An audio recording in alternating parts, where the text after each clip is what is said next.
I think this was a first for everyone, right? Neither of you saw this one, right? No, I've not seen it. Ooh, it was a wild ride.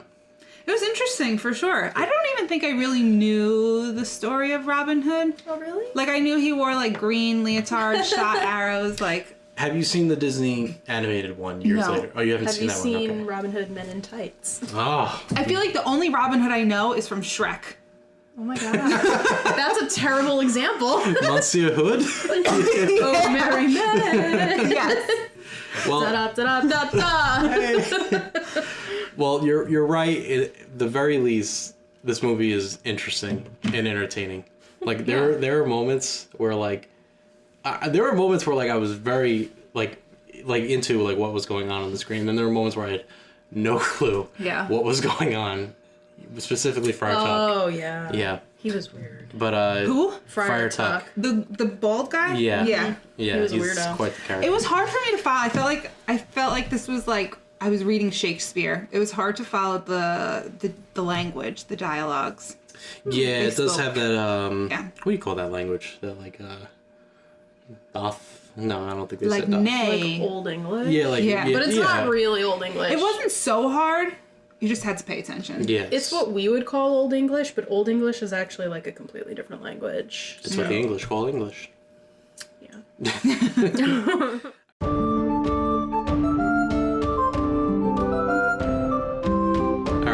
The story of Robin Hood. Prince John conspires to gain power when King Richard leaves for England. That jerk.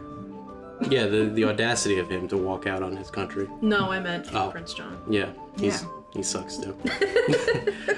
Based on the Robin Hood legend depicted in English folklore dating all the way back to the 13th century. Damn. I know. The first clear reference to Robin Hood is from an alliterative poem, Piers Plowman, which is believed to be composed in the 1370s. Wow. So that's like... This is an old story. It is. I think it's like... There's Jesus was actually walking around debate, back like, you know how, like, there's, like, there's, like, debate on whether, like, some people think that Robin Hood was, like, a real person, the same way that they think that, King Arthur was at one point a real person, you know, from, like, The Sword and the Stone, King Arthur. Oh, yeah. Like, in his round table and all. Because it's not, like, historically documented that those individuals lived, but, like, because they're so heavily prevalent in, like, folklore and stories that, like, people think that they're based on actual individuals. Which I think is kind of interesting. I wouldn't be surprised if it was. I mean, like, the locations in this story are real locations. Like, there is a Sherwood Forest, there's Nottingham, these are real places in England, so. Yeah.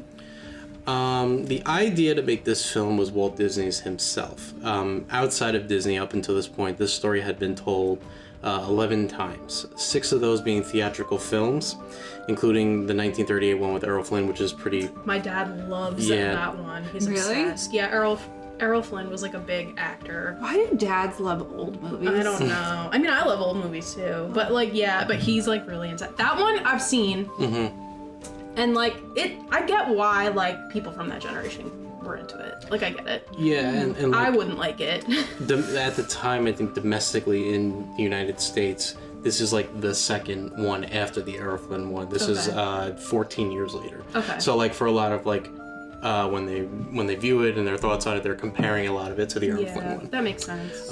In total, 19 times this story has been made into a film, with one of those being a DVD date coming out soon, which is The Death of Robin Hood. Oh no. Yeah. Who's making that? I don't know. It's not Disney. I know that. Oh. Remember there was one, were we in college or high school? I don't remember. There was one, was it Russell Crowe who played him? Russell Crowe? Maybe, yeah. But there was a Robin Hood movie that came out, and I saw it with... Oh yeah, look, I'm looking at it right now someone. with Russell Crowe right on the cover. There we go. Yeah. What was it called? Was it called It was Hood? it was just Robin Hood. Oh, okay. Yeah. Yeah, I saw that. That one wasn't awful. I feel like there should have been a sequel, but I don't think there ever was. Well, I guess the sequel's gonna be The Death of Robin Hood. Oh, okay. But I don't know if it's related to that one, but yeah, so I guess look out for that. What year did that come out? I'm just curious. Which one? The one. The Russell Crowe one? Yeah. Let's see. Stand by. 2010. Okay, so we were in college. Yeah. So I definitely went with you to go see it. I've never seen that movie. Who did I go with then? I didn't go by myself. Wasn't me, I can tell you that. Wasn't me. For this version, Walt decides that he wants to do a more historically accurate script than prior adaptations. He kind of sticks more to the folklore than like. Oh, I was gonna say historically accurate to what? Like, the original, like telling the story past down. Okay. So he didn't like add a twist to it or anything? Right. Interesting. I feel like he usually likes to twist it up. Yeah, like making them animals. For this version, Walt decides that he wants to do a more historically accurate script than prior adaptations. He also decides that he wants to shoot his film on location in Sherwood Forest. Damn. And that's like just south of like Manchester and Liverpool, so like in that area. So very similar to like the Treasure Island, how we shot that one on location, which I'll have more about that in a second. Honestly, like I hate to say this, but I'm like geographically challenged with things like that, so I would have never. Well, maybe it's not for you. It could be for anyone. Could be. I'm just saying, like I would never. Hey, welcome back. Hi. Malphite's back. Do you steal from the rich to give to the poor? He's like, no, I steal my brother's food. He's like, I eat the rich. Yeah. Eat the rich. Good job, Malachi. To make his film, Walt gets Ken Anakin to direct, and this would actually be the start of a string of movies that they made together, including, after this, The Sword and the Rose, Third Man on the Mountain, and the 1960 version of Swiss Family Robinson. Love that one. The one you've seen, yeah. So that one's him. Ken has talked about how the entire film was already storyboarded when he came on, so to maintain a relationship with Walt, he kind of had to bite his tongue. Or be prepared to quit, in his own words, with as far as how the story was going. Walt kind of had this all laid out, and he brought Ken in to be like, okay, you're the guy who's just going to direct what's already been established, which is kind of unusual for directors. Usually directors have their own like input on stuff, but this was kind of just like, you're here to say action and have the scene go smoothly. He oversaw it. Yeah. But he also says that the two soon earned each other's trust and respect, so that would come in handy for future films that they made together as well. He was also pretty unhappy with the casting of Joan Rice, who is Maid Marian in this movie. Really? Why? I thought she was good. I don't get this. Fine. He felt that she couldn't act, and because Richard Todd, who, by the way, is Robin Hood, also felt like she couldn't act. Anakin felt that Robin Hood looked too short next to Joan Rice because Richard Todd's kind of short himself. So he didn't think that they looked good standing next to each other. That never even crossed my mind. I guess there's some scenes where they had him like standing on a box. They gave him the old Tom Cruise treatment of like making him look taller. Yeah. But they both felt that they should have went with somebody more experienced than Joan Rice, which, I mean, to be fair, at this point she only had done 2 other films and she was kind of like a supporting. I think she was fine. She also had a minor role. Like it was, she wasn't. She was really... better than Friar Tuck over there. She was fine. There was nothing about her performance that was bad, and there was nothing that stood out. Be like, wow, she can't act. She was just there. Yeah. But Walt chose her specifically out of 7 auditions in total, and he was adamant about his selection, feeling that she was a good quote emoter. So I guess she had good facial expressions. Oh, well, that's I liked her hair. Yeah, nice hair. Yeah. I thought it was very dark. I liked it. Yeah, no, I liked it too. It just, you know, like when someone's so pale and they have dark hair like that, I'm like, ooh. Yeah. Well, I liked Miriam. I liked her too. I thought bad. she was fine. Yeah. I don't know why they're shitting on her. Yeah. Probably because she's like the only female in the whole fucking movie. Her and the Queen, yeah. Just... So production for this film begins in 1951, just a couple months before Alice in Wonderland premieres, live in location in Nottingham and Sherwood Forest. It's the second Disney film made in the UK after Treasure Island, like we said, and much like Treasure Island, Disney used the funds that had been frozen from the war to make this film as well, like they did last time. Remember when we were talking about Treasure Island and we talked about how like Bobby Driscoll had to like film all his stuff in like 6 weeks, and they had to send him back because they had a lawsuit. He was supposed to be in this movie too as like a boy in like Robin's camp. Okay. As a merry man. Yeah, merry boy. As a merry boy. But yeah, that got scrapped immediately once they had that lawsuit go down. They just sent it packing, so they had to rewrite the script for that. Sucks. Yeah. So then, in the actual story of Robin Hood, was there a little boy in it? I don't know actually. Do you know the original? Like, I don't know it. You usually are knowledgeable folklore, fairy tale. Read the book. I have I have a version of, like, I guess the poem or play or whatever the hell it is. I have it somewhere in, like, an old book, but I've never read it. No, Okay. sorry. It received pretty favorable reviews upon its release. New York Times called it an expert rendition of an ancient legend that is as pretty as its Technicolor hues and as lively as a sturdy Western. A lot of people were comparing it to the Errol Flynn version, seeing it as these were the two biggest retellings at this point in the United States. They noted that while the Errol Flynn version might be the better film, as far as like better acted, but the authentic English locations and the Technicolor in this movie made it more of like a enjoyable viewing. So the other one was black and white, I'm assuming? No, it's in color too, but like Disney's using that Technicolor where it makes it vibrant more. It was like, it kind of looked, I don't know if they filmed it this way, but have you ever seen movies where like they colorize it after the fact? Miracle on 34th Street was like that when we watched it. It kind of looks like that. I don't know if they did it that way, but that's how it looked. So it looked a little like muted. Yeah. Box office wise, it cost about $1.9 million to make, but was a success because it pulled back $5 million in returns. Oh, wow. So more than double your money. That's a lot. That is a pretty good turnaround. That's still a pretty big budget though for what they got. What do you mean? Like that's? I feel like they spent a lot.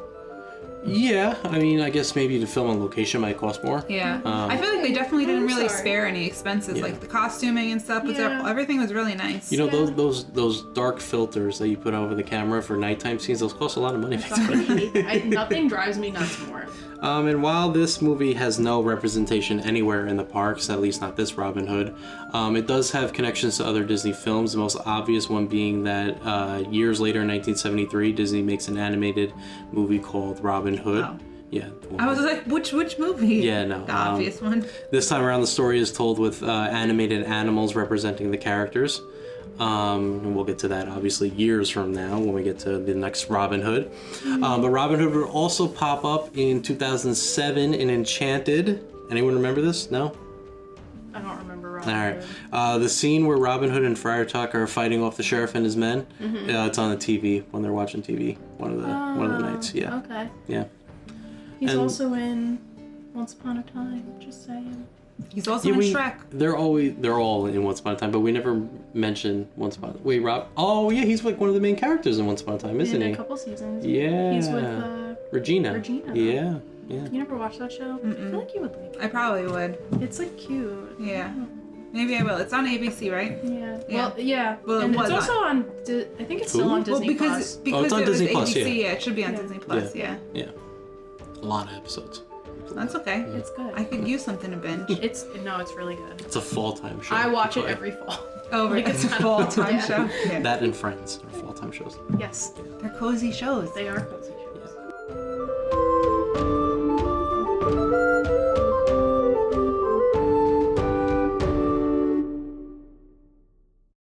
The Story of Robin Hood and His Merry Men released to a London premiere on March 13th, 1952, and to the rest of the world on June 26, 1952. Rated PG and has a runtime on Disney Plus of 1 hour, 23 minutes, and 47 seconds. Directed by Ken Anakin, written by Lawrence Edward Watkins, produced by Walt Disney and Perce Pierce, starring Richard... You like that name? That's a weird name. Yeah, that's a weird name. Starring Richard Todd, Joan Rice, and Peter Finch. That's the Sheriff of Nottingham. Mm-hmm. We cue the overture and the opening credits. The opening credits are accompanied by a wandering minstrel strolling through the woods. This guy. Didn't take long to get this guy. I know. I kept calling him a bard, which I think is kind of similar, but like it is. But I think he's a minstrel. Yeah. I just thought that was funny.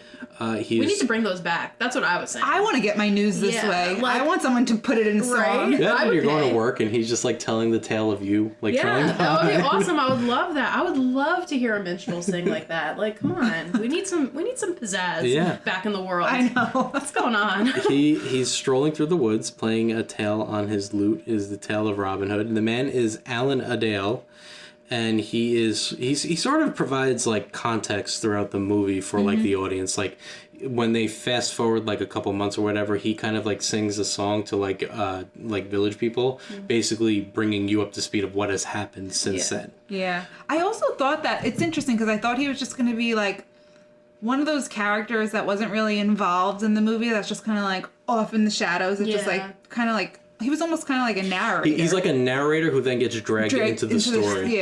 Like with you. Yeah. He reminded me of like in There's Something About Mary, how they have the the guy with the guy. There's something about Mary. Yeah. Have you ever seen that? That's a great movie. No, it's so funny. Yeah. It's Ben Stiller Cameron and Cameron Diaz. Diaz. It's Matt Dillon. Is that his name?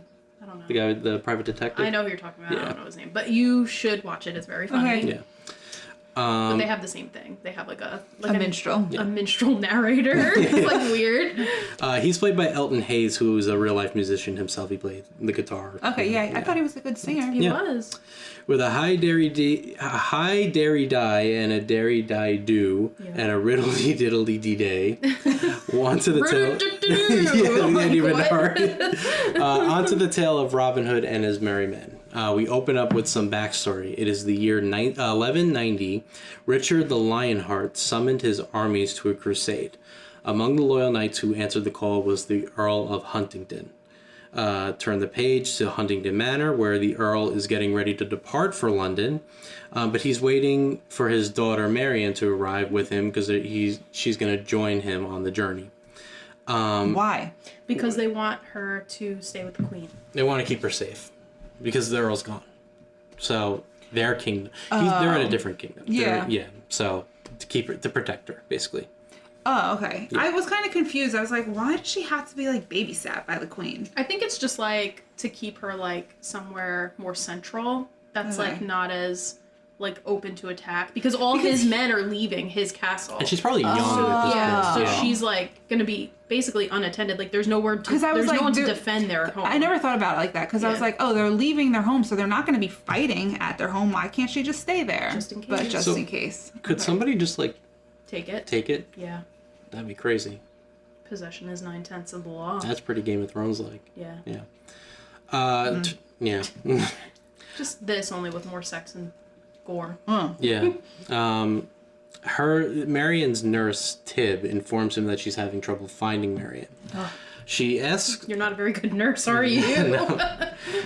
She asks a man named Hugh Fitzooth if he has seen Maid Marian running around with Hugh's son again. Hugh says no, and that his son Robin is alone in a meadow practicing his archery. In the meadow... Actually, he says nay. Yeah. Oh, I'm sorry. Right. Nay, I have not seen... Yeah.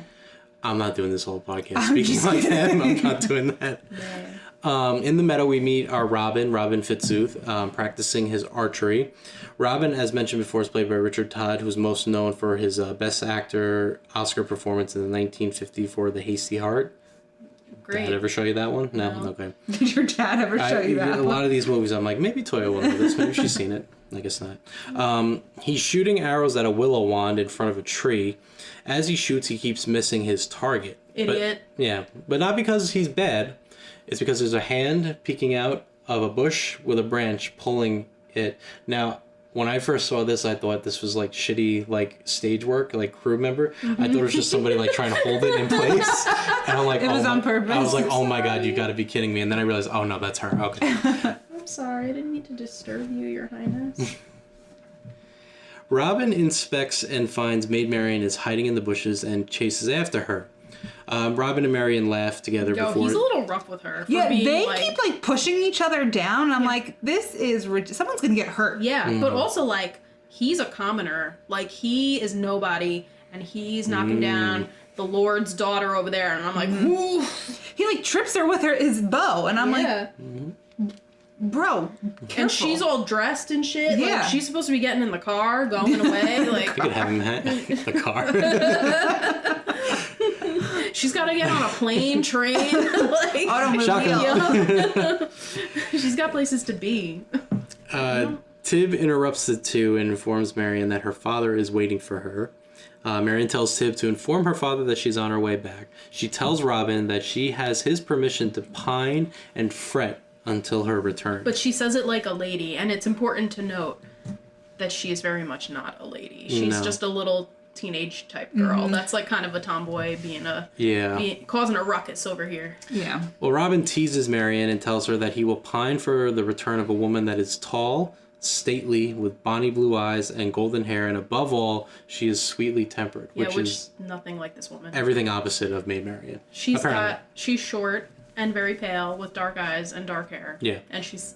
Didn't she say something about him chopping off a head, and then she would like love him if he chopped off a head? Well, because he made not quite Sort of. he makes it known that he would also go on the crusade to join like King Richard, but I guess because he's not a member of the knighthood or whatever, that like he isn't. Yeah. So he's staying behind, but he would as well.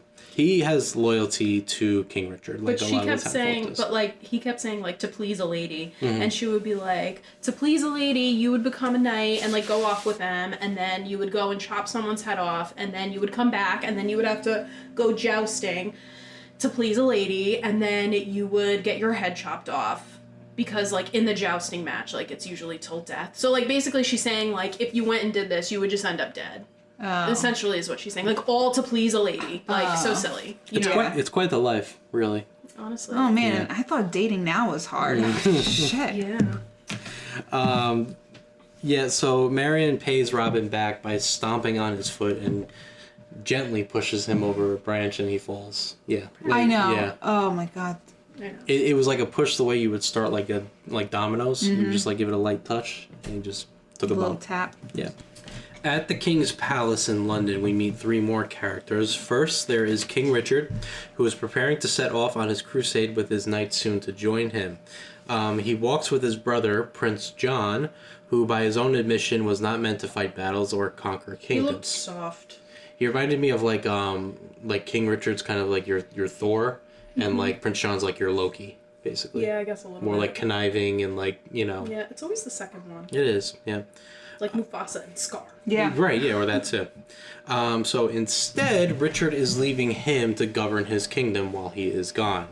King Richard is more sympathetic and fair to his people, and as a result, he has their support. He says, the strength of England stems from the well-being of her humblest peasant, which is something that he hopes Prince John will remember when he rules. Spoiler alert, he does not. He also instructs Prince John to look after the Queen of the kingdom, which is their mother, Queen Eleanor. The Earl of Huntingdon arrives with Marian and is welcomed by the king. Before they leave, the Earl asks a favor of the Queen. He asks if she would be able to take care of Marian and watch over her while they're gone and keep her safe, which the Queen agrees to do so. What if she said no? Like, you just brought your daughter all this way? I thought these were prearranged. They knew she wouldn't say no. Yeah. She's a kind and gentle queen. Yeah, I guess. Oh, I'm getting it. Not, it's off to the forest with her. Join Robin.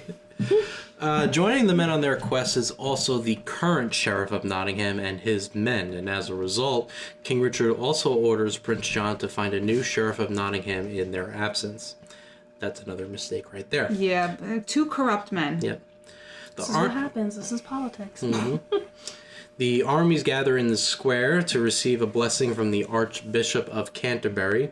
He says a prayer for all the men and prays for their safe return. He just reminds me of Cadbury, like Cadbury eggs. I kept writing the Archangel. Yes. Yeah. To horse, advance my banner, God wills it. Okay. And they're off. So it shall be written. So it shall be done. Yeah, that's what it was like. And then we see them all leaving and we get the of them like marching along. Oh yeah, that was weird. I didn't like that. It was like what's that pirate TikTok? Where they're like yeah, when they Dark go, Sea. Yeah. where they're like, yeah. Hoist the... Yeah. I know what you're talking about. Heave ho, thieves and beggars. Yeah, that one. As Prince John watches the army set out, he is joined by a man named De Lacy. After swearing his trust and allegiance to Prince John, he names him to be the new sheriff of Nottingham, and discusses his plans for the future. He wants the new sheriff to enforce his trespass laws in Sherwood Forest. Not with Richard's lenient hand, as he says, but to the very letter of the law. Which, like, I'm a little confused. So they don't want people in the forest? They're okay with people in the forest, but they want them to pay their taxes. Yeah, the taxes. And that's the other thing. It's like, they need to change the law? Shouldn't they just be like keeping what's going until they come? You know, like I know, yeah. Why are you trying to like it's day one? Why are you changing the law? Because whenever there's somebody new in charge, they need to put their stamp on things and make it their own. Nobody can ever just let sleeping dogs lie. I know. You know? That's the problem with this country. Dang. It used to be such a great And country. now in England, there's like right to roam laws in place. That's right. Where you can walk like through, like if someone has like a farm or like Yeah. owns like a lot of acres or something, like you have a right as a resident to just, as a citizen, to just walk Walk through. through the Like you farm. can't, Yeah. you can't tell people not they trespassing, can't, yeah. you can't trespass Like people. current day, right? Yes, Yeah. yes. Oh, that's you have a right to interesting. roam. You can walk through whatever the fuck you want. Interesting. Which I think is good because it's like, it encourages like a lot of people, because people like to go on walks and stuff, you know, Exploring, like, yeah, like if they yeah. live like in like a more rural, I Yeah. guess, area, and they, like countryside, so they don't have to worry about like, oh, like I'm on like Farmer Ted's land or whatever, Yeah. you know, like they just kind of walk through. As long as you don't like damage anything or Yeah. take anything, like you can just walk through. yeah. But they can't go to you like, you can't be here, get out Yeah. of here. Like you have, you can just Yeah. go walking through. Interesting. Yeah. Right? The two agree that for such a responsibility, they will need an army. An army of the best archers that will fire arrows from any distance at the prince's command. So they need an army, like a secondary army that didn't go off with the king? Yeah, this is going to be now the Prince John's army, the sheriff's army now. A whole separate army from like townspeople, I guess you would say. Okay. The sheriff asks if Prince John can afford such a large army, and Prince John says that the army is going to pay for itself, basically, with his plan for new taxes. So Yeah. he's going to find a whole new crew, and he's going to Yeah. tax the people, and there's your revenue. The sheriff agrees to the plan and starts to assemble a team of archers immediately. The prince instructs him to have his archers showcase their talent at the shooting match at Nottingham Fair. And then we go to Nottingham Fair. The town gathers along with the crown to witness the shooting contest. The contest contains a large amount of archers who are now wearing the sheriff's colors. These are guys that he recruited. The yellow and the black, right? The yellow Yeah. and the black, yep. But it also includes Black and regular... yellow, black and yellow. Yeah, the Wiz Khalifa crew. That's right. But it also includes regular archers among the town folk as well. Alan Adale is there, and he sings, and he warns the regular archers. He tells them to beware, since the prince is taxing everything in town, he may also tax thy bow and thine arrow as well. Yeah. A little bit of humor from him. I'm a little surprised he didn't get killed for that, but Yeah, off with his head. Get him out of here. Get this fucking guy out of the here. whistleblower, get him out. You're done. Jail, straight to jail. Robin and his father are also in the tournament, and through a process of elimination, they find themselves among the final three. Clifton out, Tapers out, and Adam Leslie get the fuck out of here. Your arrows are no good here. They're joined by the best of the sheriff's men, a man named Red Gill. Noted by the prince to the sheriff, Robin and his dad receive big ovations from the crowd watching, while Red Gill receives little to no cheer at all. Wait, did they have to do this competition? They have to? Yeah. No. Did they know what they were competing for? The impression I get is that this is like a yearly thing, Okay. and that like it's a fair that the town goes to, and there's an archery contest every year. I assume. Yeah, Oh, they just have a like the golden contest. arrow. at the Yeah. end. Oh, okay. You probably win some money. I was just wondering because, well, I'm probably going ahead. This is probably the next thing you're going to say, but the sheriff wants to recruit all these people, and he's like, I'm not going. I think he probably just like used this like Yeah. event To, like, as- recruit? Yeah. Yeah. Okay. That's what I imagine anyway. Okay. The three shoot from a distance of 120 paces. Redgill goes first and hits the white of the target, but not dead center. He's kind of off to the left. Robin is the next to go, and he shoots perfectly in the dead center of the target. His father is the last to go, and his arrow is also dead center and manages to split Robin's arrow in half. Wow. As a result, He's so good. yeah, is that realistic? Could that actually happen? Yes. Oh, wow, that's pretty crazy. All right. As a result, the pair have won the contest together. I wrote here. I love the sound effects of the arrow. It's like a as it like shoots off. I know. And just like as Even, it's like- going through the air. Yeah, the noises, the sound effects of the arrows, and then even like later on when you see the arrows flying Yeah. in the sky, I'm like, oh Like my. the whistling one's fine because that's Yeah. clearly supposed to be like they like conjured Music, that up. yeah, Yeah, but like, like this yeah. is like a normal arrow. It just goes like Yeah. Yeah. It's a little silly. The two approach the royal stand to receive their prize. The queen presents Hugh with a golden arrow for his victory, but Hugh instead asks a favor and has it presented to Robin instead, as his arrow hit first, and he is just as deserving as he is. This is true. They're always asking favors of these people. Well, Do me a favor, watch my kid. Do me a favor, give this guy the gold arrow. Like, but you know, it's a noble favor, so the queen loves that. yeah. She appreciates his generosity and does so. Robin then offers the arrow to Maid Marian. Did I say it was a gold arrow? Yeah. Okay, gold arrow. Offers it to Maid Marian, which she graciously accepts. To please a lady. Yeah, Yeah. I'm just telling you now, if I won that thing, I'm parading around town with Yeah, that. he was like, I'll make that into a necklace. Yeah, I'm wearing that bad boy everywhere, just a reminder. I'm stunting on these hoes. The crown... Loser. The crown leaves and the sheriff gathers the archers and he presents them with a barrel of English ale to celebrate. Yay. I was like, it's poison. Yeah. It wasn't poison. He goes into like timeshare salesman mode. He's like, hey, while I got you all here, I want to talk to you about an exciting opportunity. To every I want man... to talk to you about your car's extended warranty. Exactly, yeah. To every man who hit the white at 80 paces, they are free to join his army. And all these men are like mindless sheep because immediately they laugh and they're like, yeah, of course, let's go. We're on it. Not really knowing what they're agreeing Yeah. to. No, like, what are you doing? And then the sheriff asks the winners, the Fitzoots, if they want to join, to which Hugh denies the offer for the both of them. And he says in the old days he would have proudly served King Arthur and worn his King who? King Richard and worn his colors, but nowadays he would only be signing himself up to be a tax gatherer and a sheriff's bully. Yeah. He will not raise his bow to his neighbor, and all the lemmings are like, yeah, he's right, let's get out of here. Yep. Mm-hmm. And they all leave. And he's like, oh, fuck, we gotta get rid of this guy. As soon as I saw that, I was like, oh, this guy's dead. He's DEA dead. DEA dead. It's just a matter of time. You called out his death like literally 2 minutes before he died. You guys watch this together? Yeah. I watched it first by myself and then I watched it with Again. Tori. Yeah. So I kept my mouth shut. But yeah, here we go. Robin and Hugh are walking home when they come across the Queen and Marianne as they're setting off to London. They're like, waving. Yeah, I got your arrow. Yeah. As the two are returning home, Hugh is just suddenly struck in the back with an arrow. And he dies immediately, which Yeah, I think is very unrealistic. That's this movie. One arrow, fucking dead. Yeah. Not even like, oh, goodbye, my son. Yeah, Like, no. he's just not even in the heart, the head. It's in his like lower back. Yeah, and I'm like, oh, that seems like a bad muscles spasm. Yeah. I don't know. And then like Robin's just like, crap, my dad's dead. I'm gonna get you. And I'm like, Yeah. you're not even mad. You're not even upset. You Yeah. don't even bury the guy. No Yeah. tears, no woe is me, nothing. He's just like, damn, that's crazy. Oh shit, I'm still Yeah. getting shot. Yeah. So he takes cover as more arrows are flying at him. He surveys the area and spots Red Gill up in a tree.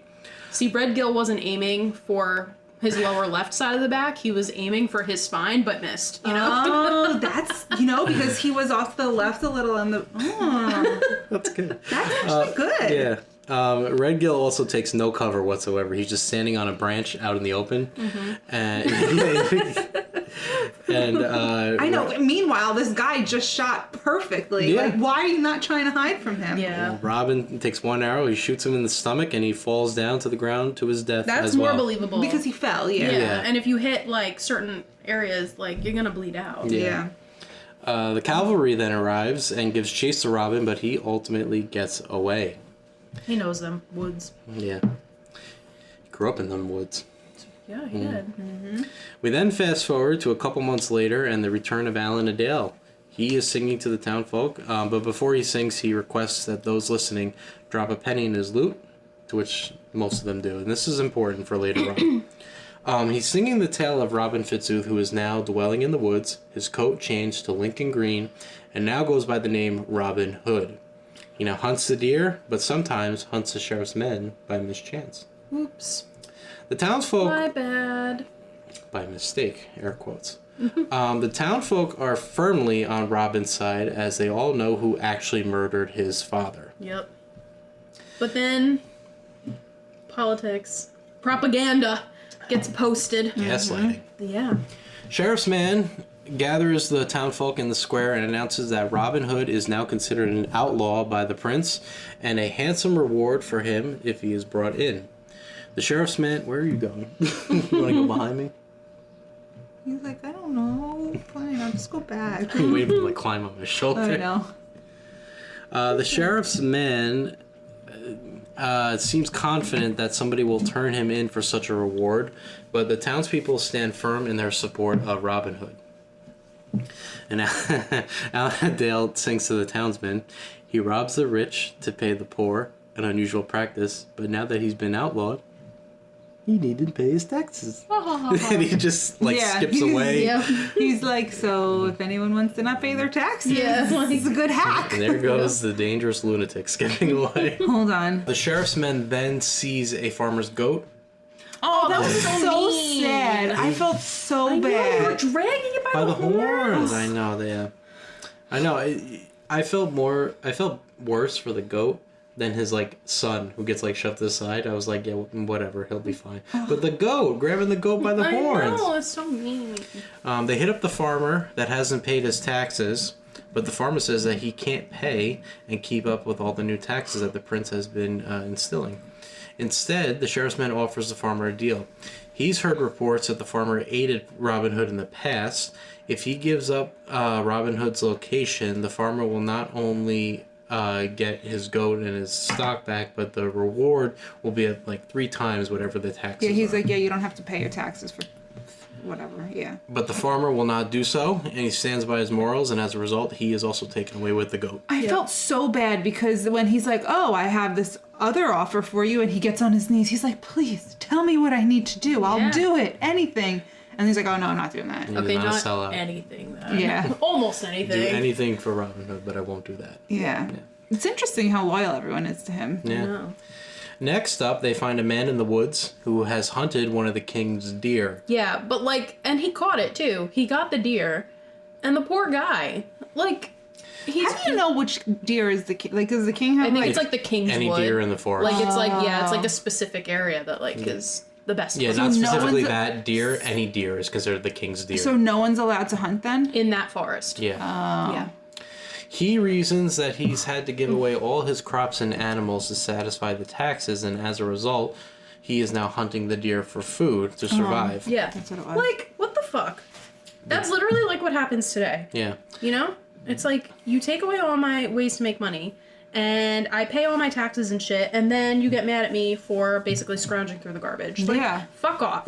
Let me live. The decision is then made to skin the deer he hunted and bring it to Nottingham Square with the culprit. This was terrible. This was pretty bad. Important to know that Robin is in the background and he's disguised, so he knows that this is going on. Yeah. And he sends an arrow back to camp to alert his men that they are needed to rescue. Yeah.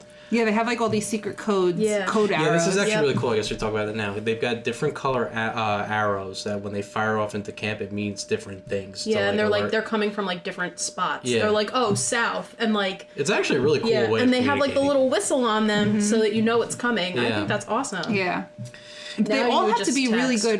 good Yeah. Yeah. They have to all be really good archers, because imagine if you think you shot an arrow and then it didn't make it there. And Or, you're where are they? You accidentally killed someone in camp. Yeah. Yeah, because they land Right there. right in the It's middle true. of the What table. are the odds that all of them are really good archers? I but know. They are. They 'cause probably practice. Yeah. Maybe so. Robin Hood probably trained them, I Yeah. guess. Yeah. But In Nottingham Square, the sheriff has given the man from the forest, his name is Will Stutley, by the way, he's given him the Robb Stark treatment. Yeah. This is a Game of Thrones reference, Hillary. Yeah. It's actually pretty terrible what happens. The Red Wedding. Are you You know familiar what with that the Red is? Wedding? Okay. I mean, it's not. This isn't as bad as the No, Red Wedding. this is like a PG version of the Red Wedding, basically. You want to tell or no? The You Red know- Wedding? Yeah, you want to inform Hillary what we're talking about? So there's an episode. It's literally called The Red Wedding, and Okay. it's. Are you, wait, hold on.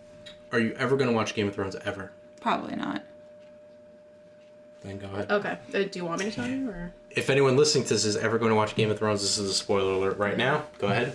Because this Do is you one of the care? most noteworthy scenes in the show. Do you care if I tell you? Don't tell me. Maybe I'll watch it one Okay. day in my life. Okay. I mean, it is all right. If you watch that episode, though, I need to watch it with you. Okay. Okay. But anyway. Never mind. You just know I made a good reference right there. Yep. Thank you. They hoist him up. Oh, no, I'm sorry. Hold on. Back up.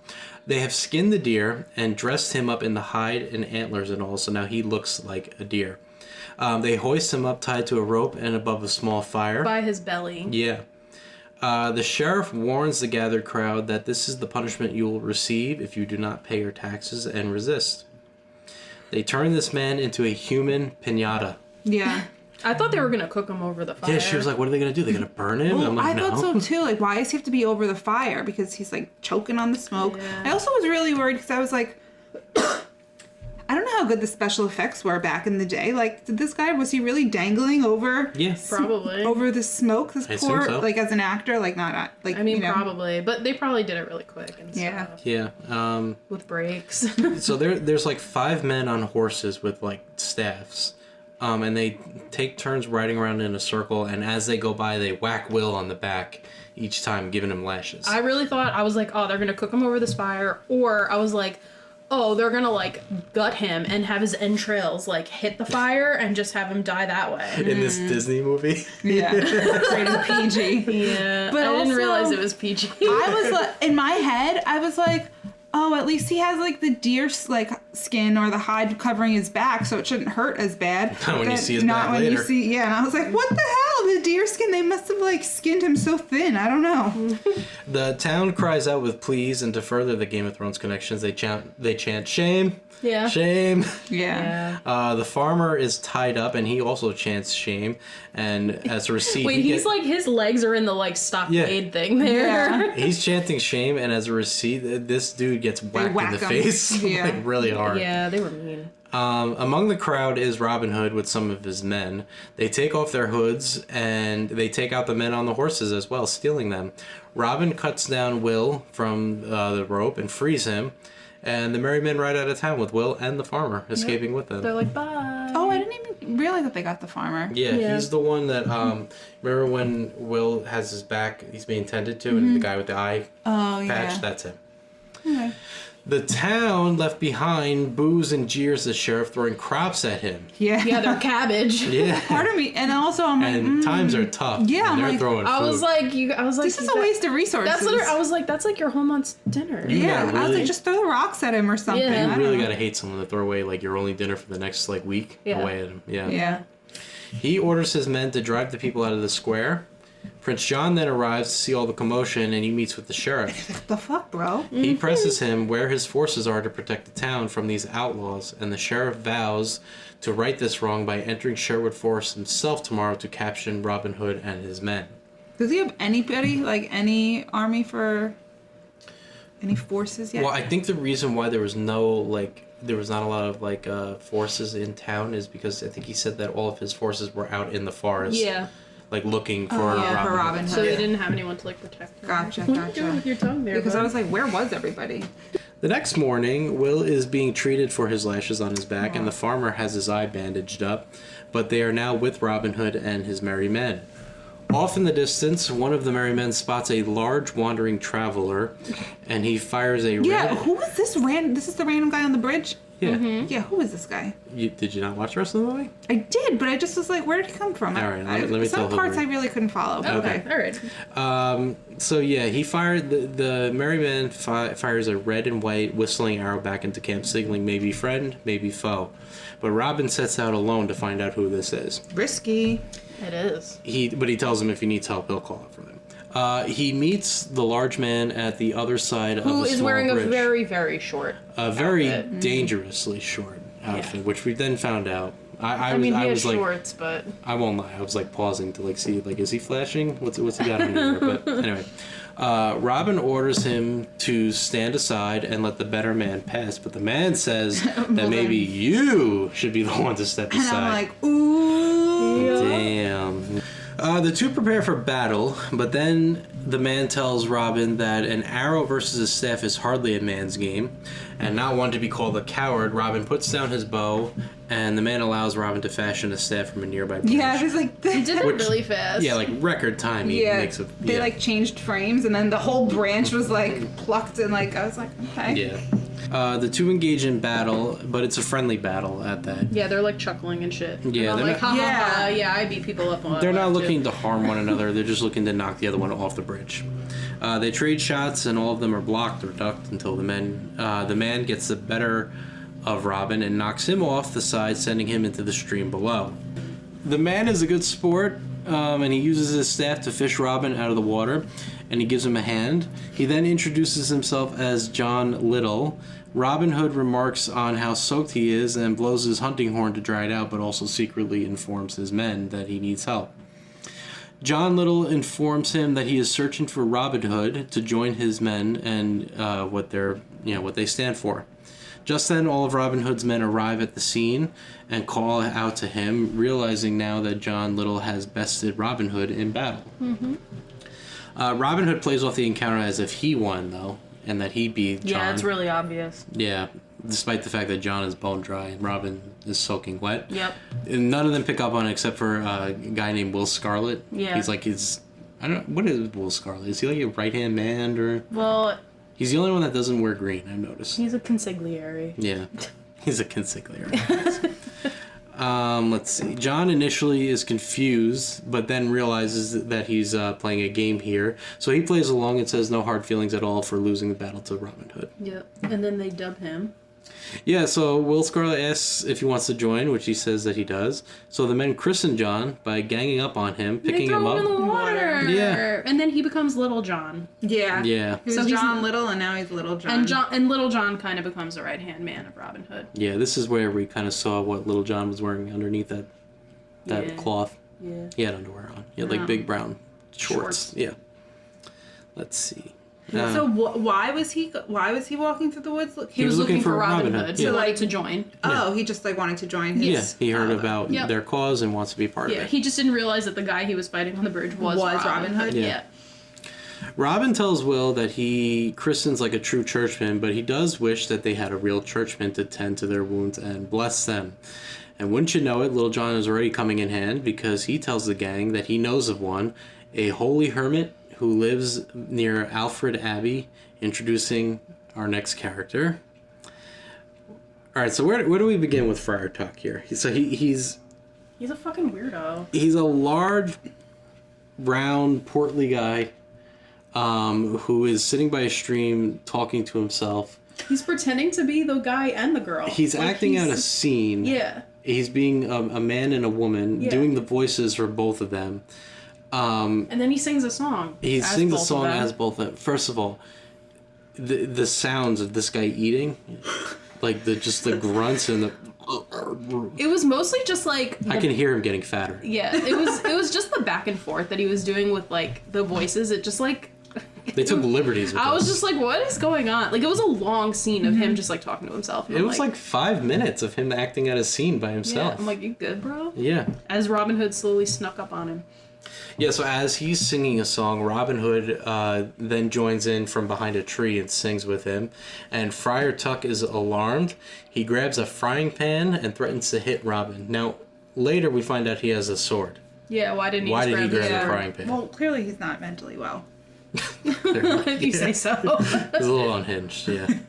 Robin calms him down and tells him that he wishes to cross the stream and pray at the tower. Friar Tuck informs him that there is no bridge, so he'll have to cross the stream in the water. Robin doesn't like this idea, so instead he threatens the friar with a dagger and orders him to help cross the river. Now, if you're listening to this now, just picture Friar Tuck getting Robin across the river. I mean, we obviously saw what happened. Yeah, we know so he what does. actually happens is Robin gets a piggyback ride. He plays And- horsey. Yeah, now, but you could tell that there's something mounted on Friar's back because like he doesn't have his legs wrapped around him, he doesn't have his arms wrapped around him. He's just sitting. Like if you had, those Like a saddle. Yeah, he's got like a saddle on his back, and he's just sitting with the biggest shit-eating grin that you've ever seen as he's Yeah. being carried across, just like rocking back and forth. Yeah, he was loving that. And they kept going back and forth. Yeah, so Robin gets across the river on Friar's back, and then Friar pulls out his sword. Yeah. Sorry. That's right. Okay, it's going right. And he tells Robin to bring him back. So now Robin gives the Friar a piggyback, like as he's like hitting him on the ass with his sword. They get across the river, and then Robin like flips the Friar on his back over his shoulder, and he tells him to bring him back a third time. Yeah. They went back and forth 3 times with this piggyback battle. Yeah, this is bullshit. This Yeah. is some craziness. This is silliness. This is- Shenanigans. It really was 3 times across the river. And then The sheriff shows up. Yeah, so halfway that they're crossing the third time, the friar sneaks free and they run back. And now they have like a sword battle between the two of them.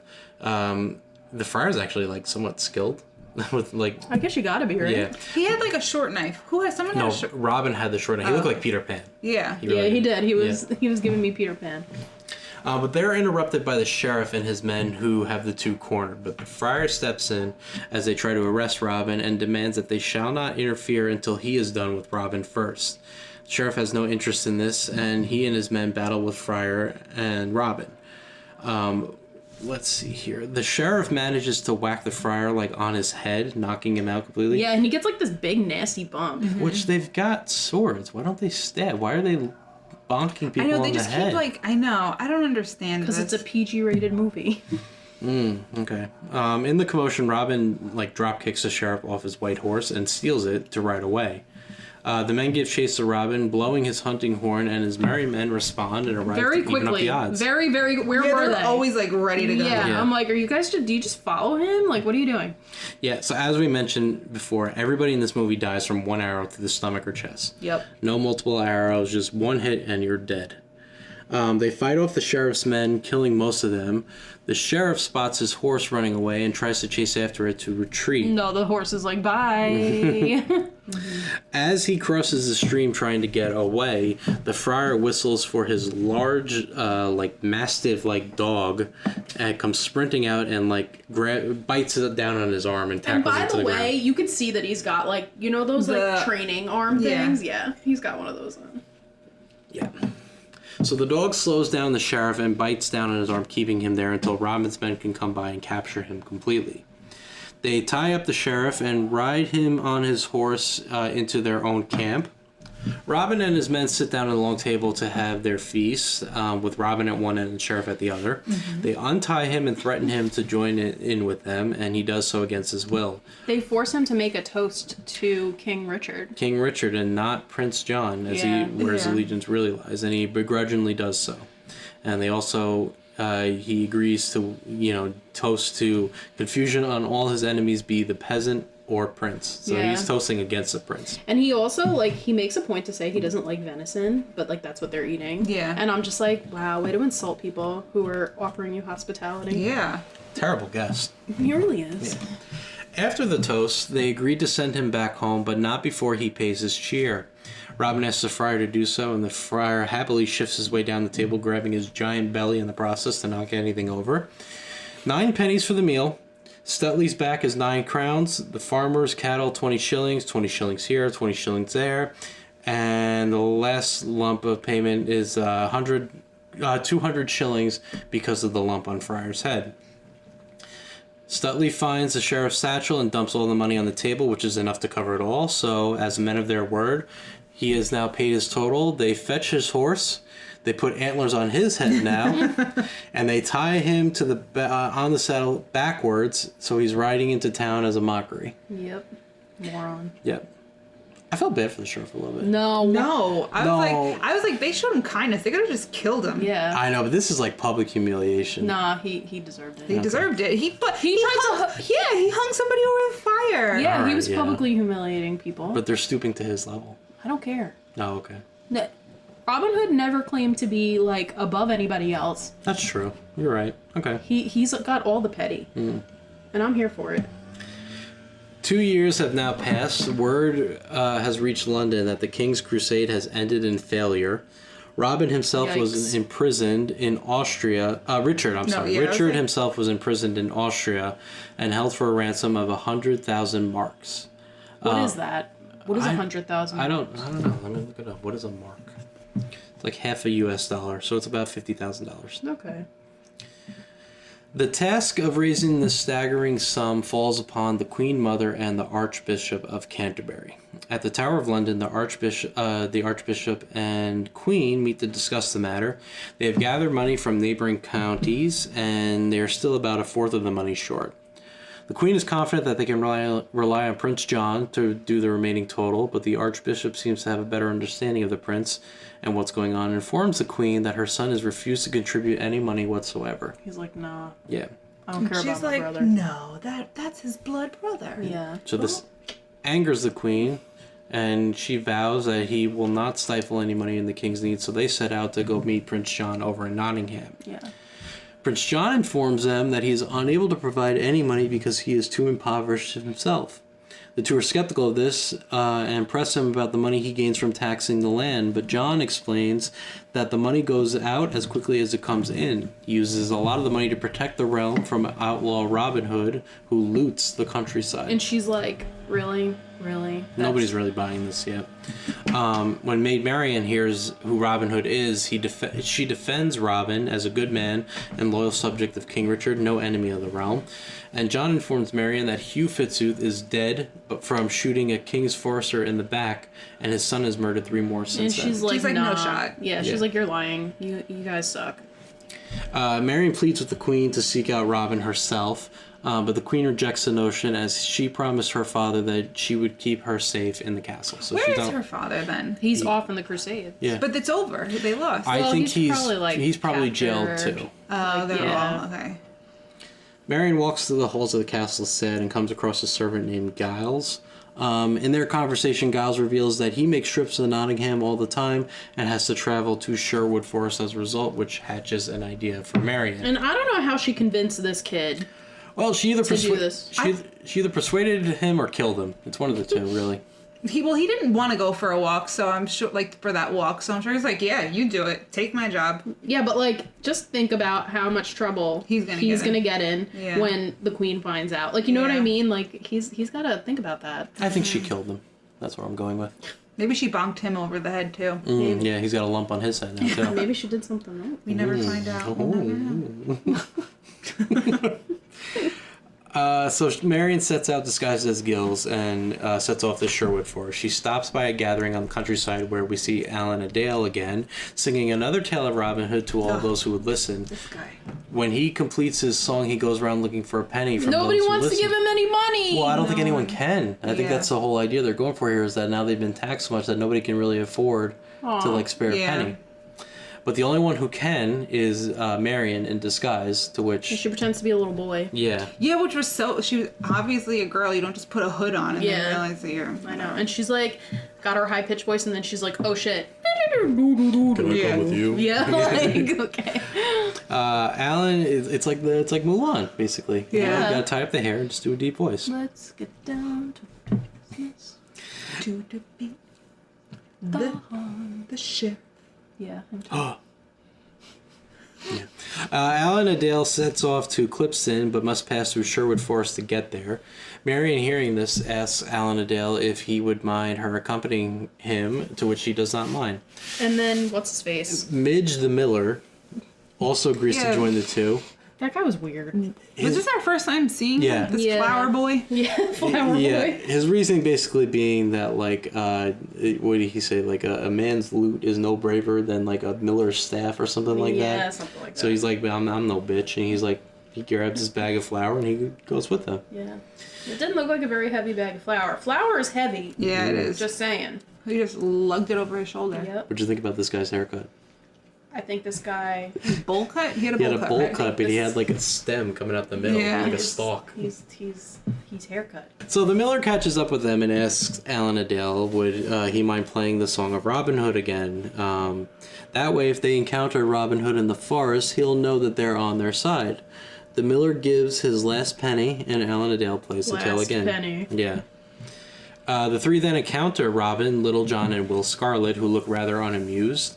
After some brief intimidation, they make them sweat it out, and then they ultimately erupt in laughter. They're like, oh, ha, ha, ha, ha. I know you're on my side.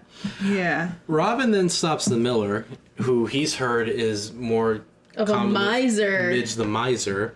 He tells him that the miller tells him that he spent his last penny on Alan Adale. Robin's skeptical and asks what's in the bag, to which the miller says flour. Robin grabs the bag and makes a deal with the miller. He'll empty out the bag of flour, and if there's no gold, he'll pay the miller for the flour. But if he finds gold at the bottom of the bag, he'll help him make a contribution to the poor. I was so confused at the scene because I believed the Miller guy. And I was like, is Robin Hood becoming a bully now? Like 2 years later, like, is he really an ass? Like, is... I just don't think he believed him. Yeah. He thought because he had heard that he was known as Midge the miser, Yeah. so he thinks he's holding out. It had me second guessing Robin Hood's character. Aw. Well, then we find out Yeah. Yeah. he was a miser. Yeah. Yeah, Marion tries to interfere but gets turned aside by Little John. And then, okay, wait. When they flip the flower, the biggest thing for me, yeah. they put the flour bag over his head, and I'm like, you can die like that. Yeah, well, like, first of all, like, no flour came out. I was like, Yeah. this is Yeah. bad props. But Yeah. But you can die from inhaling too much flour without getting fresh air because it gets in your lungs and it can turn into a paste, and then it coats your lungs, and then you can't cough it out. And you can asphyxiate and die. So this is attempted murder. Yes, and This is why I was questioning his character. Yeah. You want to know where I learned that? Where? The show A Thousand Ways to Die. Oh, that yeah. shows. Yeah, there was it was years ago. There was like an episode where these two guys got caught. They got trapped in like a pantry, like an industrial pantry, and it had like sacks of flour. And these guys, it had like no ventilation. And these guys, they were stupid, and they started like throwing the flour. Like they had a flour fight, and they died from Because it was that. just like floating all in there. They Yeah. inhaled it all. Yeah. Yeah. That's where I learned that. Well, if those stupid men these days didn't know, then I don't expect Robin Hood from like the 1300s. These stupid men definitely did not know. Yeah. By the way, the whole time this is going on, you just have Alan and Dale just being like, bum ba ba dee ba dee, Yeah. bum ba ba dee. Stringing his little guitar. Marion's had enough and grabs the Miller staff and starts whacking Robin. Little John restrains her again, and they all have a laugh. Marion's hood comes off, and now they realize that not only is she a woman, but she's made Marion as well. Marion gives out to Robin Hood for being a common thief, and Robin says their men will think lowly of them if they come back empty-handed. So Robin abducts Marion, Little John abducts the Miller, and Will Scarlet just tells Allendale to come along. And then there's a dog. And then the Dog. puppy, and they're like, Okay, so where did this dog come from? okay, He was with Alan and Dale like let the whole time. me tell you. The I story. didn't notice him until Yeah. this scene. So upon second viewing, I knew when I was watching it with Toya, I was like, okay, the dog is there. He's just very off in the distance and in the background. Like, you would not take note of him. So, but on my first viewing, I'm watching this, and all of a sudden, there's just a dog on Yeah. the screen. And I was like, what dog is, And whose dog is that this? dog was giving like some serious side eye. And this is like a zoomed in on Yeah, the dog. just the There's- dog. And it's no like, oh, bring your dog too. It's just dog on the screen. I thought it was like a crew member's dog or something that they just turned the camera. I was like, what am I looking at? It's just a I was dog on the confused, screen. too. Okay, well, it's Alan and Dale's dog apparently. And he calls the dog along to go with them. Now it's nighttime, and Marion is talking to Friar Tuck and the rest of the men by the fireside. They have told their story and convinced her of their honesty. She does have one question for Robin, though. If given the chance, would he remain an outlaw? Robin thinks about it and remarks on how in the woods they have their freedom, whereas back in town they're banished men. Some of them have wives and kids who they have not seen. Marion comes up That's not really an answer. He just kind of danced around the question. Yeah. Well, I think he is kind of saying that they kind of like their lifestyle that they're living out there. They're free men, you know? They're just Yeah. men being men, Toya. Yeah, I think he likes. So I think he's saying outlaw. But he's like, I wouldn't consider myself an outlaw. But, Yeah. But he's also acknowledging that a lot of these men have families that they're not around. Bros being bros. It's you just know? bros in the forest. Marion comes up with a plan. She asks for all the men to give her every single penny that they have to pay the remaining debt to King Richard. And show up the sheriff because she knows that the sheriff is gonna like lowball. She tells them that the sheriff and the prince have been claiming that they have no money, which they think is ridiculous because they know they've been taxing, beyond belief. Yep. So all the men agree to give up their money, including the Miller, who digs in the bottom of his bag and digs out a bag of gold to Yep. dump in there as well. Freaking miser. Yeah. See. I know, but Robin arranges for himself to walk Marion back to Nottingham until they get close where Friar Tuck will accompany her the rest of the way. Robin and Marion set off while Friar Tuck, along with Alan and Dale, trail behind. Alan sings the film's, really the only song in the film. It's called Whistle My Love. It's like they're having a stroll through the forest, but first of all, this is where it jumps from nighttime to daytime to daytime covered up by nighttime. It's like it just light, dark, kind of light, the whole Yeah, way they couldn't through. get it down. They didn't know what they were doing. No. Also, it's pretty funny. Marion and Robin are walking together. No talking at all. No pretending to chat or anything. They're just straight ahead walking and not communicating at all. Yeah. They then reach the stream. The same one that Robin and the Friar had their piggyback battle in earlier in the film. Friar offers his back to Marion, but Robin steps in and says, "No, this time I'm gonna carry her, like it's their wedding night, across the stream." So sweet. The two shared a heart-to-heart as they slowly cross the stream. Robin tells her it will always be goodbye until King Richard returns. Marion tells Robin that she's happy he didn't go off in the crusade like he said he wished he did earlier in the film. He's better here serving his king. The pair say goodbye to one another and have their first kiss before departing. Aww. And the friar, he looks back and he gives like a, ooh. Yeah. Yeah. Oh, you kids. The next morning in Nottingham Square, they're tallying up the donations from the people. Marion appears to make her generous donation on behalf And of the Robin queen's Hood. like, where have you been? Yeah. Because I've been worried sick. Notice how they don't send out anybody to go look for her. Nope, nah, she's just a woman. They don't Yeah. care. The sheriff rebuffs the donation made by Marion on behalf of Robin and his men and says that is tainted coin and should not be mingled with the gifts of honorable Shit, men. money is money, bro. Right? That's right.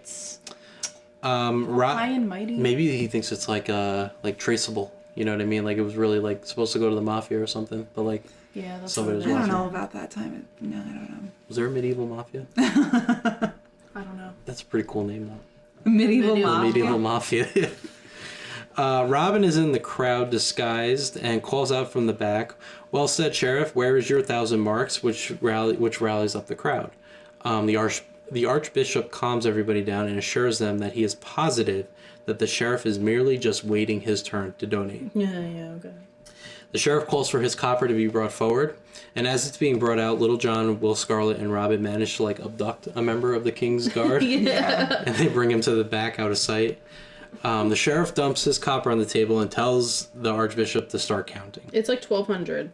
Yeah, I was like, how did he know to have this much aside? Because what if Robin Hood, what if they had a little bit more? Yeah, what if he was like, "Where's your 2,000?" Yeah. Yeah. Yeah. Well, yeah. He begins to boast how I was asked to donate 1,000. Instead, I've donated just short of 12,000. 1,200. 1,200. Excuse me. While this is all going on, Robin and his men manage to steal the clothes of the sheriff's men. So now they're donned in black and yellow. Yeah. He makes the mistake of saying that even though it is now left him penniless, he would offer up 10,000 more if he could. Huh. And as he's saying this, Robin and his men make their way through the crowd And with they're a like, chest. your prayers have been answered. Excuse me. Yeah. Yeah, and they dump all his belongings and all his gold on the table, which now actually leaves him penniless, but enough to cover the king's ransom. So the crowd celebrates the sheriff. Yeah, I didn't like that because I'm like, well, they're not really showing him up. Like, they are internally. Well, they get the last laugh because now he has no money. Yeah, Yeah. but to the people, they think that the sheriff is a good guy. Yeah, and he was being Yeah. carried around and Yeah. for he Yeah, and Charlie the Goodfellow. queen and the Archbishop of Cadbury over there, they think that he came round. They're like, Yeah. oh, he's so good.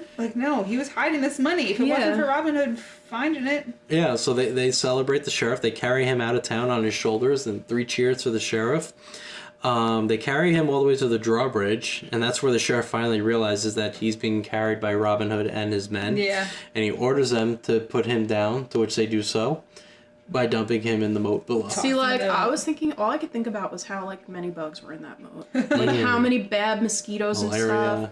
Ugh, maybe not malaria, but That night, the sheriff meets with Prince John. They watch all their tax money being prepared to be brought to Austria in the morning. and they're gonna rob it. Prince John comes up with another plan. He wants the sheriff to disguise his men as members of Robin Hood's merry men, wearing Lincoln green like they do.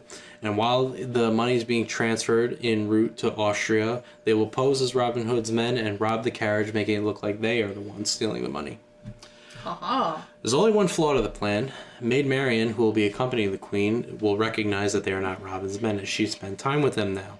The solution is to have one of the men call for Marian tonight and pretend to be the Archbishop doing so.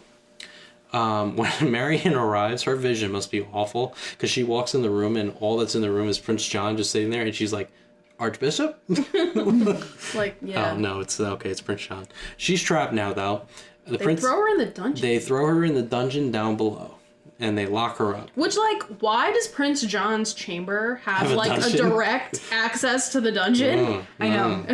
Like, what's going on there? Like, what does he keep down there normally? Who does he keep? Who does he keep down there? S&M. They also make it clear that the story that they're going to tell the queen is that in the middle of the night, Marion ran off again to be with Robin, to be a hoe for Robin. Right, exactly. The next morning, the sheriff's men set out and change into Lincoln Green in the forest. As they're doing so, they are spotted by Will Stuteley. He fires a whistling arrow back to camp to alert them, and the fake group of merry men jump out in front of the archbishop and begin the robbery. They make a point to say that they don't recognize any king. Their only leader is Robin Hood. Right. And the queen's like, oh, enough. Yeah. Oh, enough. Robin and his men now arrive to fight off the fake crew. One of the men takes a pretty nasty bump. Did you see him get like trampled by the horse? I did.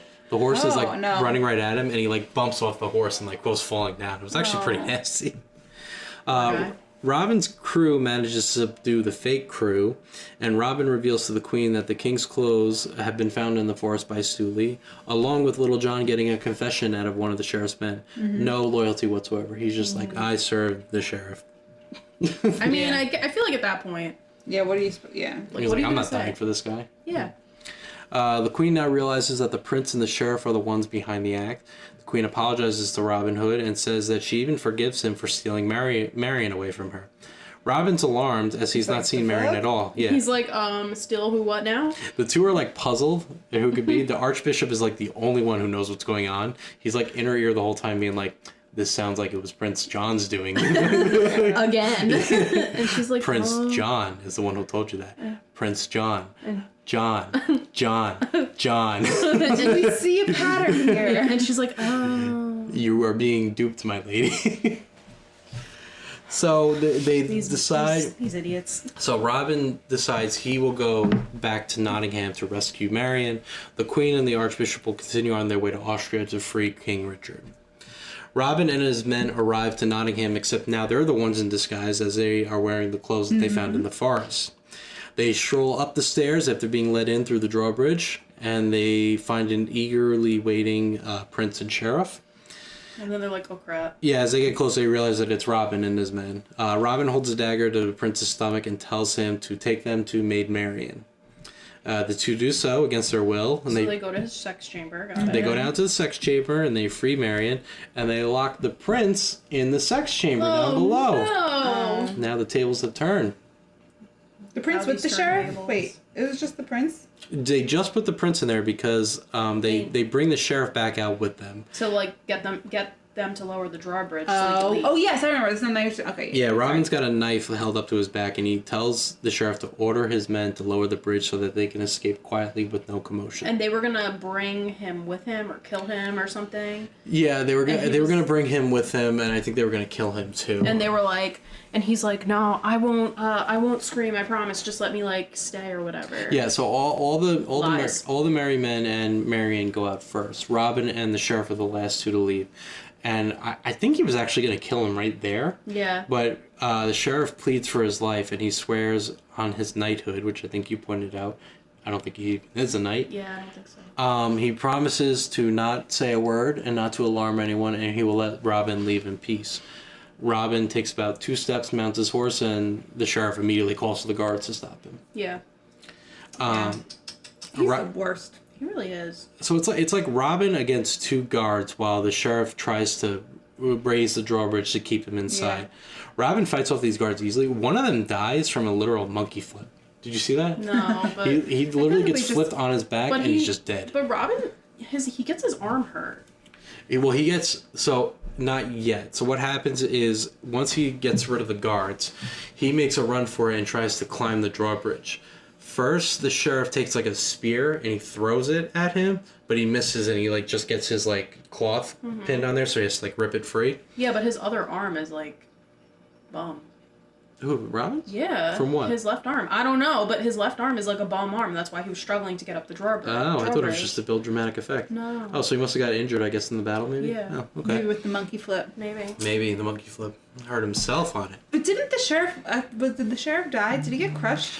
Oh, yeah, so let's get to this. All right, so as Robin's climbing the drawbridge, apparently with one arm trying to escape, the sheriff chases behind him, so the two of them are climbing the drawbridge. He's like trying to pull him down. Yeah. As it's still closing. So, like, it's not stopping. It's slowly going more and more vertical.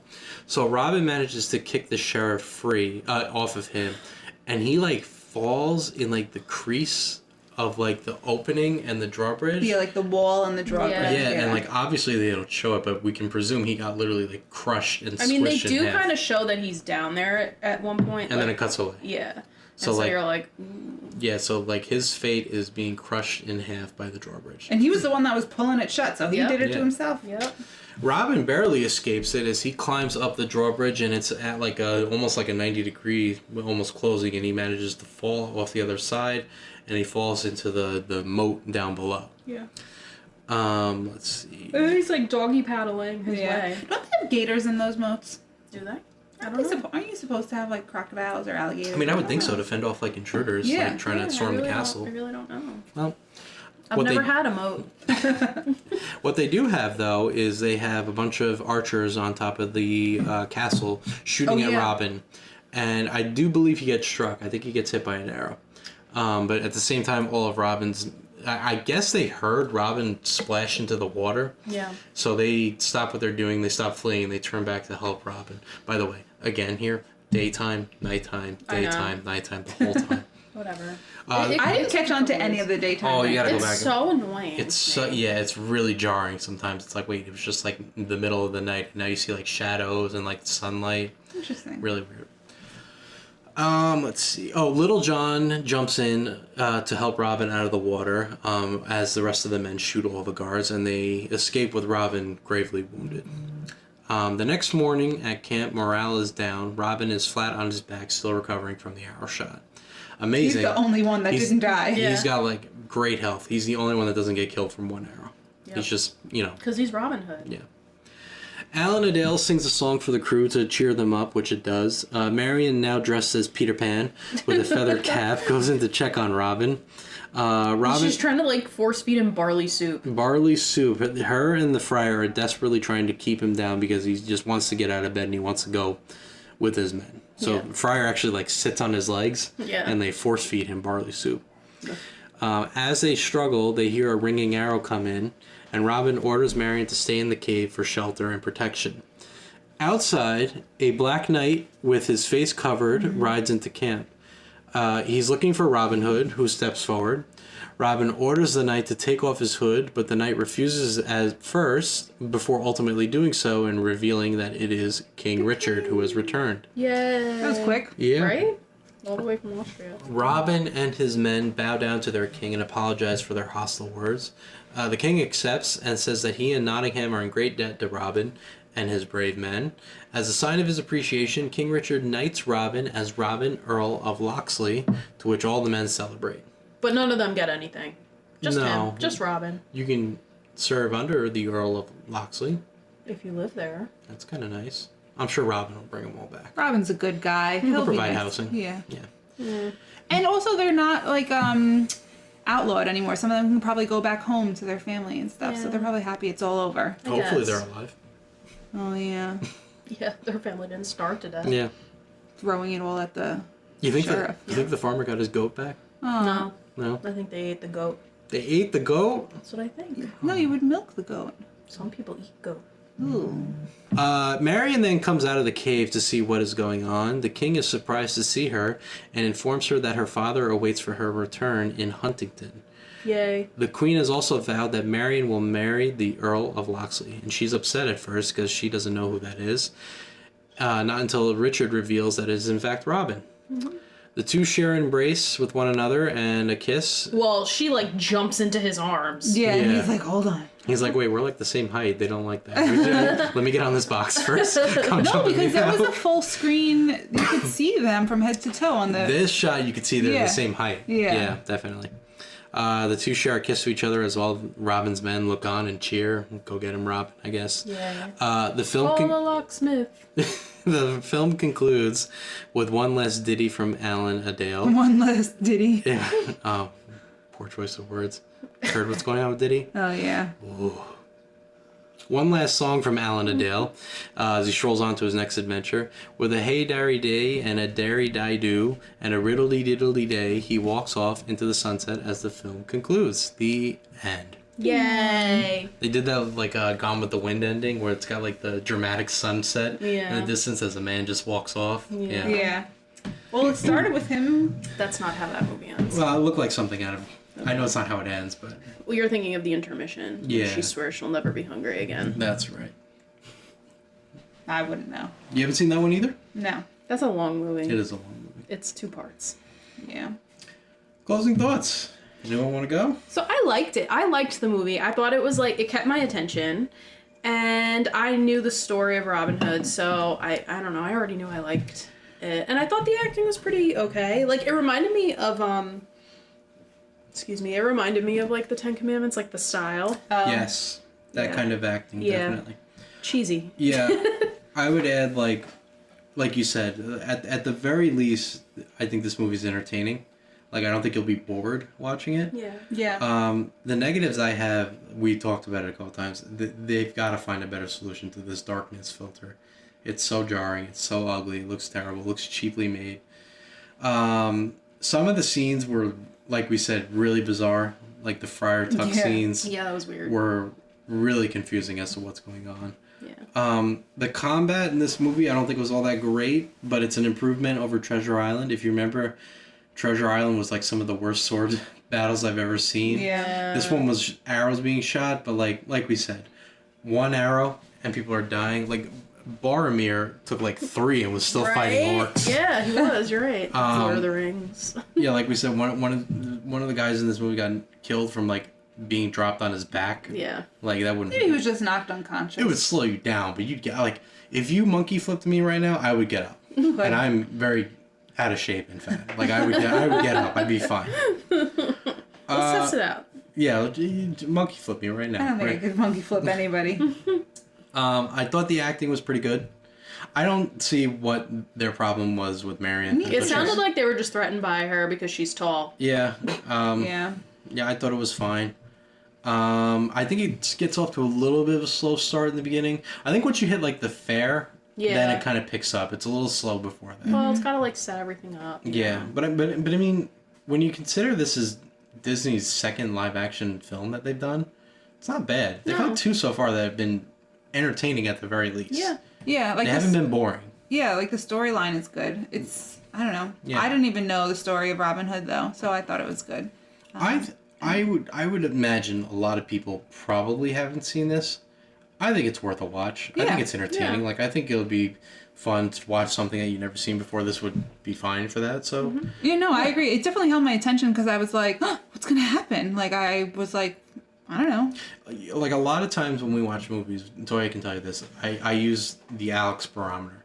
And I say, how long would it take Alex to just bail on this movie and be like, I can't do this? And like the first 10 minutes, it was like at a 1. I was like, oh, she's in danger of just being like, no. But like, it does get more interesting as it goes. Once Robin Hood's dad died, that's like, because I really did not see that coming at all. I was like, oh my god, Hillary, like. It's a Disney movie. I know, but usually it's the mom that dies. But I guess he didn't have true. a mom, so. When there's no mom, it's got to be the dad. Yeah, I guess. I don't know. So Toya was just like, oh, well, he's got to die. well, again, I didn't know the story, so I was like, oh. I was like, oh my god. And I was like, oh no. And that's when I was like, oh, I gotta watch this and see how this plays out now. Yeah, but like I think it's I think it's a fun movie. Yeah. I think at the very least you might even laugh at it for some of the scenes. Yeah. But I would recommend it. What do we do? Out of 10? Is that what we do? Sure. Recommend it? What do you want to do? I'd do like a 7. Everybody always says 7. It's always a 7. You want to do Is 7? it a 7? 6.5? I'd say 6. I'll say 7. The only thing that my only gripe with it, like why I wouldn't like recommend it to somebody nowadays is because of the I don't want to say language barrier, but like it was kind of confusing for me to figure stuff out. Well, it's also kind of interesting because like if you're if you're on Disney Plus and you want to watch Robin Hood, I feel like you would first go to the animated one because it's, I guess, more family suited. But like the other thing that really threw me off is that the king and the prince were both redheads. Well, yeah. why that throw you off? They're related. Because you didn't really see them that often. So I was like, wait. And in my head, like I was mixing them up at first in my head. Okay. That's fair. So I was like, wait, is the king back? Because I remembered him as the redhead, but I was like, no, this isn't him. Right. I get that. Yeah. I get that. I actually like what you said. They do remind me of like Mufasa and Scar because like King Richard is like they call him like the something lion in the The beginning. Lionheart. Yeah, he's like he's big and proud and like clearly rules the kingdom, and like the Weasley brother, you know, The scrawny it's pretty one, yeah. accurate. Yeah. Yeah. What exactly about the language, Barry? Like, what confused you about the language? I'm just curious. They didn't talk the way me and you would talk. Can you give me like kind of like what you're Using words like? Because I didn't find that, so I'm just curious what you felt. Literally, like just in the beginning when he was like, "Where's my daughter?" Like, but he didn't say it like that. I don't know. Just like you had to like really just pay attention. Oh. I couldn't like I needed to use the context clues like and like watch and see what he was doing and this and that. So like if someone had just said that to you out of the blue, you would be like, what? Like if I was washing the dishes with the TV on in the background, like I wouldn't be able to like pick up on what's what the hell was going on. Well, on my first viewing, I didn't realize that Hugh was Robin's father. Because, like, I didn't make the connection that the guy in the contest was the same guy from the beginning that Tib was like, do you know where your son is? I completely forgot about that. So I thought they were just two people from the same, like, area. Oh. And, like, they just, like, no, I didn't realize that they were father and son. I mean, they kind of made them look alike. Yeah. They gave them the same hair, except one's got a beard to indicate that he's older. Yeah. But, yeah, so... I do understand why you would say the language at times could be a little confusing because it's just not what we speak nowadays. Yeah, It's old-time English, but... I was able to like follow along, get the Yeah. gist of everything, but sometimes I was like, huh? Okay. Yeah. That's fair. I didn't have that experience, so I was just curious what like. You're more well read than me. I don't know if it's that really. I don't. She hasn't watched Game of Thrones. That's the problem. Yeah, I also don't watch like They don't that. talk like that in Game of Thrones. Kinda, not really, but like, They don't. well, but successful viewing, I would say. Yeah. Yeah, I thought it was good. It was better than I thought it was going to. Yeah, Me it too. surpassed my expectations. Yeah, when we announced this on the last episode, I was like, I don't know about this one, but it was better than I expected. So Yeah. maybe we should have a little more trust in Disney with live actions. Yeah, as we're, That's 2 in a row now where it was better than I thought it was. No, I was scarred by the lost episode. Oh, Swiss Family That Robinson, was but that wasn't terrible. Disney. That was 20th Century. Okay, fine. So maybe when it's Disney, we'll give them a little more faith. You should point that meat sausage in. Did you just put my finger at meat sausage? Oh, I've got God. small fingers. I'm just fucking with you. Oh.